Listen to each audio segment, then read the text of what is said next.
The Supreme Court hearing arguments today over whether states can continue to count late-arriving mail-in ballots.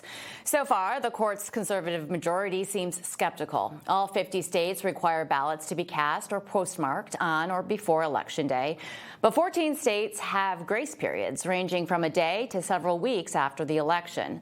This has been a focus for President Trump as he looks to secure elections. Correspondent Michael Cozy joins us now live outside the Supreme Court. Michael, what can you tell us about today's arguments? Well, Kelly, this is a day where politicos, pundits, and politicians have waited on bated breath outside the Supreme Court, where oral arguments ended just about 45 minutes ago. This case is a key case in election integrity because it questions when the actual day of election is supposed to be trademarked for ballots. We sat down with Judicial Watch's Tom Fitton to explain the case. Watch.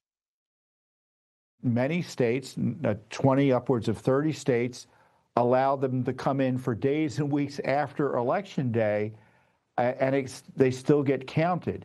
The problem with that is federal law sets Election Day as Election Day, and counting ballots after Election Day that arrive late is contrary to federal law. It's really quite simple.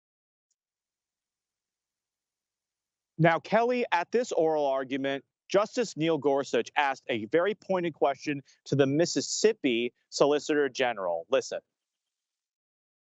You're going to go prosecute individuals?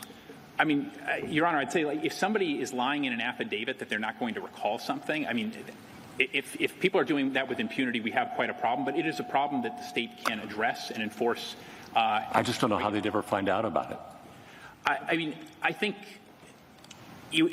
obviously, some crimes are harder to find out and prosecute than others, Your Honor. But I think it's still, I mean, people can do things, try to tamper with ballots, all that sort of thing. I think it's just still a matter of respecting the statute. Thank you. Now, Kelly, really the sky's the limit on this case.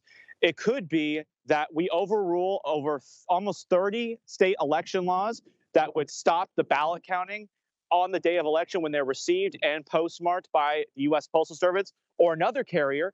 Or we might go back to the era of Bush versus Gore in 2000 or Trump versus Biden in 2020. We'll bring you the latest on this case and many others as the decision comes down, expected mid to late June. But for now, reporting at the Supreme Court, Michael Cozy, Newsmax. Michael Cozy, thank you. To further weigh in, let's welcome the Election Integrity Communications Director at the RNC, Ally Triolo. Ally, why should Americans care about this case? Hey, thank you so much for having me this afternoon. Americans should care about their elections because voting for president, voting who will represent you and your community in Congress is one of the greatest privileges that as Americans we have. And ensuring that elections are secure, they are transparent. When we cast a vote, we get results on time. This is a cornerstone of our democracy. And I know that your reporter just now mentioned so many elections where things were close and votes were coming in. And I think the key is making sure that when we get those results, all of us, no matter what side of the aisle you are on, feels like those results are right, they are timely, and they are secure. And I also want to point out new polling shows that 83% of Americans, Republicans, Democrats, and independents, think that counting ballots after Election Day is bad for election security. It's bad for confidence in our system. So this landmark case, Watson versus RNC, is how we are fighting to ensure that our elections are safe and secure. So what is the RNC arguing today? Is it saying that we don't want to have elections, we're not going to count any ballots after Election Day? Is it the ballots need to be postmarked before Election Day? What essentially is the crux of the RNC's argument? Yeah, the heart of this argument is that mail-in ballots must be received by Election Day to be counted. And there are so many ways that voters can ensure that their ballots make it to their election office by Election Day.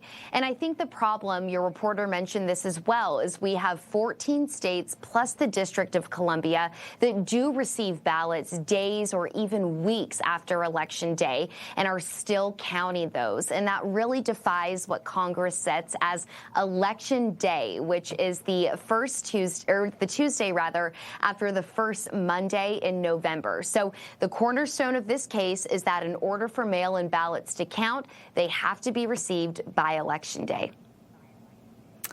Ally, the Supreme Court will weigh in on this and give its opinion in June. That will be before the midterm elections. If the RNC were to prevail, what should we expect in terms of the midterm elections?